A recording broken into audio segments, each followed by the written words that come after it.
आपने कभी सोचा है कि आपके हाथ में मौजूद स्मार्टफोन सिर्फ एंटरटेनमेंट का टूल नहीं बल्कि दुश्मन का सबसे घातक हथियार बन चुका है। एक ऐसा हथियार जिसे आप सरहद पार बैठे आतंकी आपके घर में चिरागों का शिकार कर रहे हैं। उत्तर प्रदेश में एक ऐसा खतरनाक ट्रेंड शुरू हुआ है जिसने सुरक्षा एजेंसियों की नींद उड़ा दी है। अब तक आतंकी केवल एक समुदाय को निशाना बनाते थे, लेकिन 2026 के उत्तर प्रदेश में पाकिस्तानी हैंडलर्स अब सीधे हिंदू युवाओं को हनी ट्रैप, पैसे के लालच और डिजिटल ब्लैकमेलिंग के जाल में फंसा रहे हैं। आज कैपिटल टीवी उत्तर प्रदेश की इस स्पेशल स्टोरी में हम न केवल उस खौफनाक साजिश का पर्दाफाश करेंगे जो आपके घर तक पहुंच चुकी है, बल्कि बलिया से लेकर मेरठ तक योगी सरकार के उस हंटर उसको भी जानेंगे जो अवैध घुसपैठियों के साम्राज्य को मिट्टी में मिला रहा है।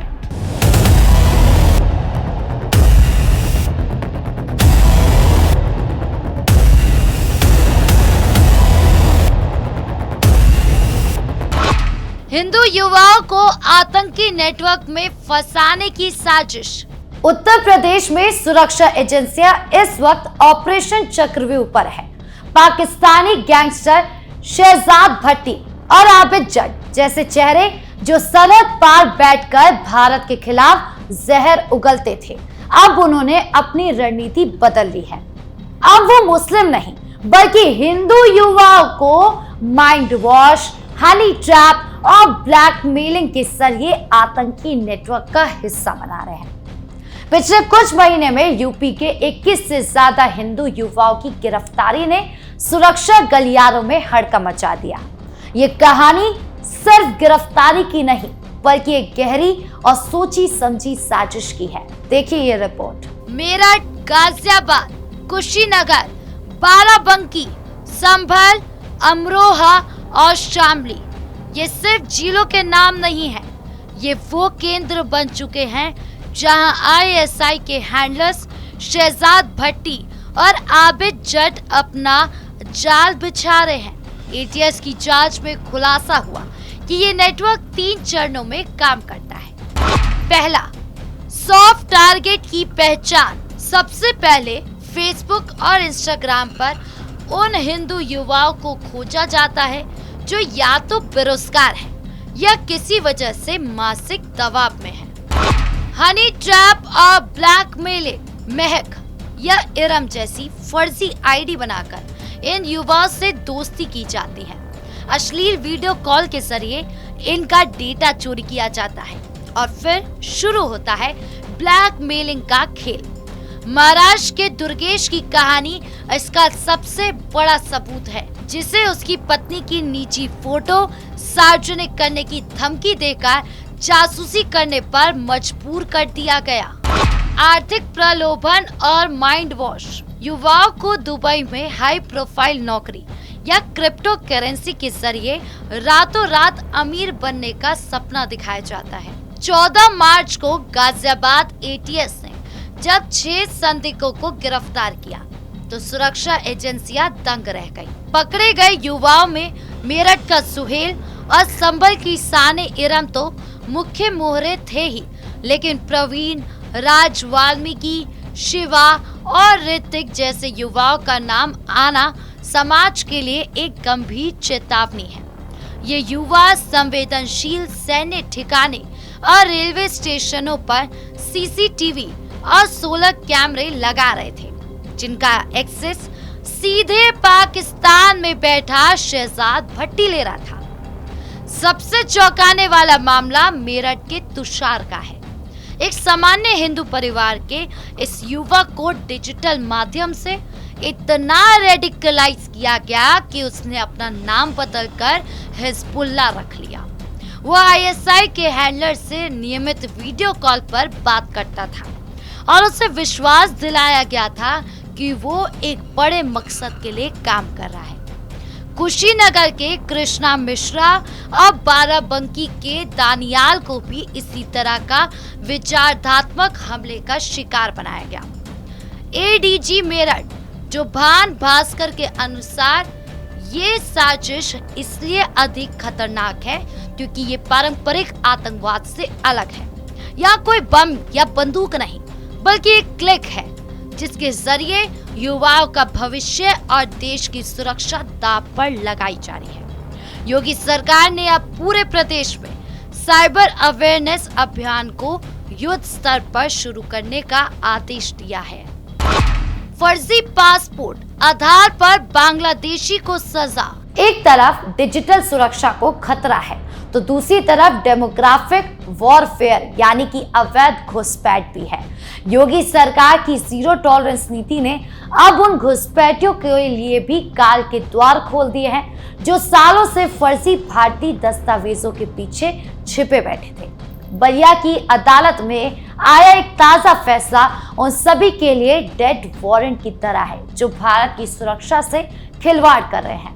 बलिया की एक विशेष अदालत ने रोहिंग्या समुदाय के अब्दुल अमीन को 3 साल के कठोर कारावास और आर्थिक दंड की सजा सुनाई है। ये मामला सिर्फ एक सजा का नहीं बल्कि उस गहरे भ्रष्टाचार और सुरक्षा चूक की परतें खोलने वाला है जिसे योगी सरकार अब एक एक कर उधेड़ रही है।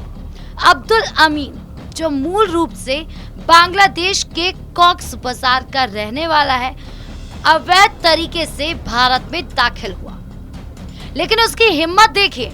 उसने न केवल बलिया में अपनी पैठ बनाई बल्कि स्थानीय दलालों के साथ मिलकर वोटर आईडी, पैन कार्ड और भारतीय पासपोर्ट तक बनवा लिया।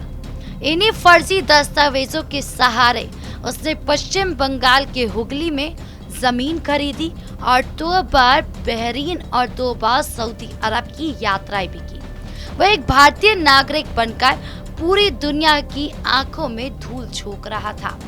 14 मार्च 2023 को वाराणसी एटीएस यूनिट ने उसे और उसके साथी मोहम्मद अरमान उर्फ अबू तलहा को गिरफ्तार किया तो उसके पास से विदेशी सिम कार्ड, भारी मात्रा में संदिग्ध दस्तावेज मिले। जांच में पता चला कि ये लोग केवल घुसपैठिए नहीं थे बल्कि इनके तार कुछ ऐसे संगठनों से जुड़े हो सकते हैं जो भारत विरोधी गतिविधियों को फंडिंग करते हैं। अपर जिला जज राम कृपाल की अदालत ने स्पष्ट किया कि फर्जी दस्तावेजों के आधार पर देश की नागरिकता का दावा करना एक अक्षम्य अपराध है। एसपी ओमवीर सिंह का कहना है कि प्रशासन की नजर अब उन स्थानीय मददगारों पर भी है जिन्होंने अमीन जैसे घुसपैठियों के कागजात बनवाने की मदद की। योगी सरकार का निर्देश साफ है, यूपी की जमीन पर अवैध कब्जे और अवैध पहचान की कोई जगह नहीं। योगी सरकार की सख्ती और सुरक्षा व्यवस्था। योगी आदित्यनाथ सरकार में आतंकवाद, घुसपैठ और युवाओं को गुमराह करने वाली गतिविधियों पर सख्ती का माहौल साफ नजर आ रहा है। एटीएस, आईबी, स्थानीय पुलिस और कोर्ट सब मिलकर काम कर रहे हैं। हिंदू युवाओं को बचाने के लिए जागरूकता अभियान चलाए जा रहे हैं। वही फर्जी दस्तावेजों वाले विदेशी तत्वों पर लगातार कार्रवाई हो रही है। ये दोनों मामले यूपी की सुरक्षा व्यवस्था की मजबूती को दर्शाते हैं। पहले के दौर में आतंकी नेटवर्क सालों तक फलते फूलते थे और पकड़े जाने पर लंबी कानूनी प्रक्रिया का फायदा उठाते थे, लेकिन आज का उत्तर प्रदेश बदल चुका है। यहाँ त्वरित न्याय और कठोर कार्रवाई की नीति है। एटीएस की टीमें अब न केवल भारत के अंदर बल्कि अंतर्राष्ट्रीय स्तर पर चल रहे इन डिजिटल सिंडिकेट को ट्रैक कर रही है। स्कूलों और विश्वविद्यालयों में एंटी रेडिकलाइजेशन सेल बनाए जा रहे हैं। अभिभावकों को प्रशिक्षित किया जा रहा है वो अपने बच्चों की ऑनलाइन गतिविधियों पर कैसे नजर रखें। वहीं घुसपैठियों के मामले में योगी सरकार ने लैंड जिहाद और डॉक्यूमेंट फ्रॉड के खिलाफ विशेष टास्क फोर्स का गठन किया है।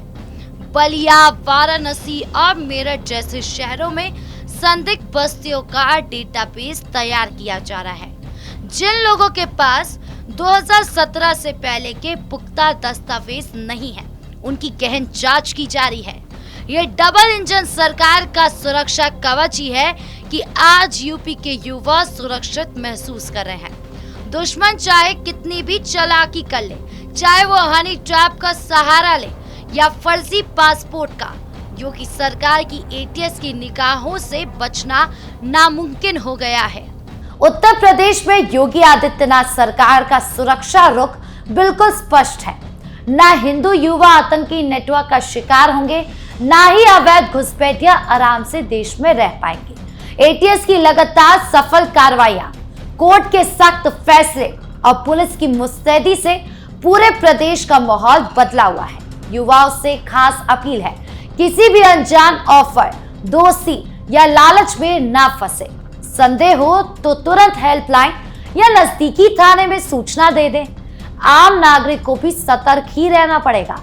कैसी लगी ये स्पेशल स्टोरी? आप क्या सोचते हैं ऐसे मामले में और क्या क्या कदम उठाए जाने चाहिए? अपनी राय हमें कमेंट बॉक्स में जरूर बताएं। देखते रहिए कैपिटल टीवी उत्तर प्रदेश। धन्यवाद।